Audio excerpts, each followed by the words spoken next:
Hit 96.7 FM special ന്യൂസുമായി ഷാബു.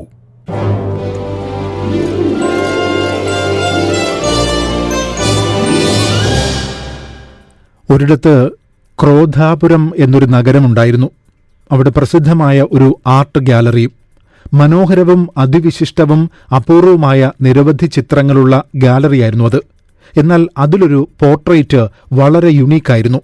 അനന്യമായ ആ ചിത്രത്തിന്റെ പേര് ദ പോർട്രേറ്റ് ഓഫ് ഐർ എന്നായിരുന്നു. രക്തനിറമുള്ള കണ്ണുകളും ഞരമ്പുകൾ വലിഞ്ഞു മുറുകിയ മുഖവും മുഷ്ടി ചുരുട്ടിയുള്ള ഭാവവുമുള്ള ഒരു മനുഷ്യന്റെ ചിത്രമായിരുന്നു അത്. പ്രത്യക്ഷത്തിൽ തന്നെ അയാളിലെ ദേഷ്യം കാഴ്ചക്കാരിൽ അനുഭവവേദ്യമാകുന്ന തരത്തിലുള്ള ഒരു പോർട്രേറ്റ്. കുറച്ചുനേരം നോക്കി നിന്നാൽ നോക്കുന്നയാളിലും കോപം പടർന്നു കയറും. ഒന്ന് രണ്ട് അനിഷ്ട സംഭവങ്ങൾ ഗാലറിയിൽ നടക്കുകയും ചെയ്തു. ചിത്രം നോക്കി നിന്ന ആളുകൾ തമ്മിൽ വാക്കുതർക്കവും കയ്യാങ്കളിയും വരെ നടന്നു. ഒരു കാര്യവുമില്ലാതെയുള്ള സംഘർഷങ്ങളായിരുന്നു അവ. അവൻ എന്നെ തുറച്ചു നോക്കി, ദേഹത്ത് തട്ടി, നിൽക്കാൻ സ്ഥലം തന്നില്ല എന്നൊക്കെ പറഞ്ഞുള്ള വാക്കുതർക്കവും സംഘടനകളും. ഒടുവിൽ ഗാലറി നടത്തിപ്പുകാർ അവിടെവിടെയായി മുന്നറിയിപ്പ് ബോർഡുകൾ സ്ഥാപിച്ചു. ലോലഹൃദയർ ഈ ചിത്രം കാണരുത്, എളുപ്പം വികാരങ്ങൾ കടിപ്പെടുന്നവരും ഒഴിവാകണം. എന്നാൽ മുന്നറിയിപ്പുകൾ അവഗണിച്ച് കഠിന ഹൃദയം ഉള്ളവരെന്നും ധീരരെന്നും സ്വയം കരുതിയവർ ചിത്രം കാണാനെത്തി. ദീർഘനേരം ചിത്രം നോക്കി നിന്നു. വളരെ പെട്ടെന്ന് അവരുടെയും ഭാവം മാറി. തൊട്ടടുത്ത് നിൽക്കുന്നവനെ തല്ലിയോ തെറി പറഞ്ഞോ അവർ അവരുടെ അരിശം തീർത്തു. ചിത്രത്തിന്റെ പ്രത്യേകത കേട്ടറിഞ്ഞ് മനഃശാന്തതയുള്ള വളരെ ക്ഷമാശീലയായ ഒരു സൈക്കോളജിസ്റ്റ് പോർട്രേറ്റ് ഓഫ് ഐർ കാണാനെത്തി. അവർ കുറെ നേരം ചിത്രത്തിൽ തന്നെ നോക്കി നിന്നു. കോപം കൊണ്ട് ജ്വലിക്കുന്ന മുഖം, ഞരമ്പുകൾ വലിഞ്ഞു മുറുകിയ ചോരച്ചുവപ്പുള്ള കണ്ണുകളുള്ള മുഷ്ടി ചുരുട്ടി നിൽക്കുന്ന ആ ചിത്രം മണിക്കൂറുകൾ തന്നെ നോക്കി നിന്നു. ഗാലറി സ്റ്റാഫിനെ അമ്പരപ്പിച്ചുകൊണ്ട് സൈക്കോളജിസ്റ്റ് ശാന്തമായി തന്നെ അങ്ങനെ നിൽക്കുകയാണ്. ഒരു തരത്തിലുള്ള ഭാവഭേദവുമില്ല. ഇതാദ്യമായാണ് ഇങ്ങനൊരു കാഴ്ച ഗാലറി സ്റ്റാഫ് കാണുന്നത്. സാധാരണ കുറച്ചു മിനിറ്റുകൾക്കുള്ളിൽ ചിത്രം നോക്കി നിൽക്കുന്നവരുടെ ഭാവം മാറാറാണ് പതിവ്. ഗാലറി സ്റ്റാഫ് സൈക്കോളജിസ്റ്റിനോട് നേരിട്ട് ചോദിച്ചു, താങ്കൾക്ക് മാത്രം ഇങ്ങനെ ശാന്തസ്വരൂപിയായി നിൽക്കാൻ സാധിച്ചതെങ്ങനെയാണ്? കോപത്തെ പ്രതിരോധിച്ചത് എങ്ങനെയാണ്?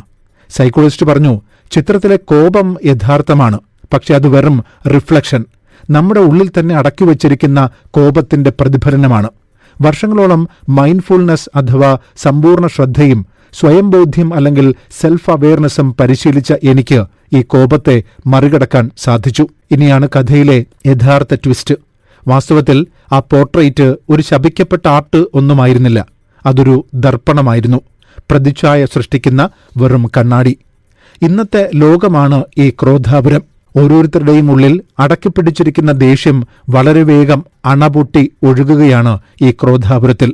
ബിരിയാണിക്കൊപ്പം സാലഡ് കിട്ടാത്തതിൽ, തർക്കം മൂത്ത് കൊല്ലത്ത് കല്യാണ വീട്ടിൽ തമ്മിൽ തല്ല് നടക്കുന്നതും, രണ്ടാമത് കറി ചോദിച്ചിട്ട് കൊടുക്കാത്തതിനാൽ ഹോട്ടലിൽ കൂട്ടത്തല്ല് നടക്കുന്നതും, ഓവർടേക്കിങ്ങിനെ ചൊല്ലി തർക്കമുണ്ടായി കാറിടിച്ചു കൊലപ്പെടുത്തുന്നതും, പപ്പടം കിട്ടാഞ്ഞ്, പാർക്കിംഗ് കിട്ടാഞ്ഞ് ഒക്കെ ഇന്നത്തെ ക്രോധാപുരത്ത് നടക്കുന്ന സംഭവങ്ങൾ സ്ഥിരം കാഴ്ചകളാണ്.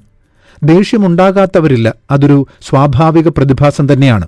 അനിഷ്ടമായത് കാണുകയോ കേൾക്കുകയോ ചെയ്യുമ്പോൾ പ്രതികരിക്കുന്നവരും കുറവല്ല. എന്നാൽ നിയന്ത്രിക്കാൻ കഴിയാത്ത കോപം ഒരുതരം ഭ്രാന്താണ്, ക്ഷണിക ഭ്രാന്ത്.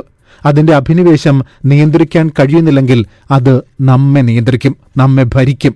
ഒരു പഴമൊഴി തന്നെ പറയുന്നുണ്ട്, കോപത്തിന്റെ ആദ്യ നിമിഷം ക്ഷമയോടെ മറികടക്കാൻ കഴിഞ്ഞാൽ 100 ദിവസത്തെ സങ്കടത്തിൽ നിന്നും രക്ഷപ്പെടാൻ കഴിയുമെന്ന്.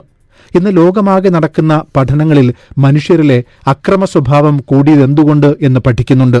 അതിൽ വയലന്റായ മൊബൈൽ ഗെയിമുകളും സിനിമകളും സീരീസുകളും ഒക്കെ വലിയ പങ്ക് വഹിക്കുന്നുണ്ട് എന്ന് തെളിയിക്കപ്പെട്ടിട്ടുമുണ്ട്. Violence increases the cognitive accessibility of violence എന്നാണ്. അതായത് കൂടുതൽ വയലൻസ് കാണുന്നവരിൽ വയലൻസ് മെമ്മറിയിൽ ആക്ടിവേറ്റഡ് ആകുന്നു. അത് പിന്നീടുള്ള സാഹചര്യങ്ങളിൽ ആദ്യമെടുത്ത് പ്രയോഗിക്കാൻ പ്രേരണയാകുന്നു എന്നാണ് പഠനം തന്നെ പറയുന്നത്. മനസ്സടക്കം ശീലിക്കണമെന്നാണ് സൈക്കോളജിസ്റ്റുകൾ പറയുന്നത്. മനസ്സിനെ നിയന്ത്രിക്കാൻ സാധിച്ചാൽ എല്ലാം കഴിയുമ്പോൾ ഒന്നും വേണ്ടായിരുന്നു എന്ന തോന്നൽ ഒഴിവാക്കാം.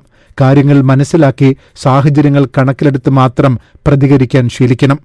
എപ്പോഴാണ്, ആരോടാണ്, എന്തിനാണ് ദേഷ്യം തോന്നുന്നത്, എങ്ങനെയാണ് ദേഷ്യം വരുമ്പോൾ പ്രതികരിക്കുക എന്നൊരു സ്വയം അവലോകനവും ആവശ്യമാണ്. ഇത് മാനസികാരോഗ്യത്തെയും ശാരീരികാരോഗ്യത്തെയും ബാധിക്കുന്നുണ്ടോ എന്നും തിരിച്ചറിയണം. മറ്റുള്ളവരുടെ പ്രതികരണം എന്തായിരിക്കും? അമിത കോപം മൂലം നമ്മുടെ ബന്ധങ്ങൾ ശിഥിലമാകുന്നുണ്ടോ എന്നതും ആലോചിക്കേണ്ടതാണ്.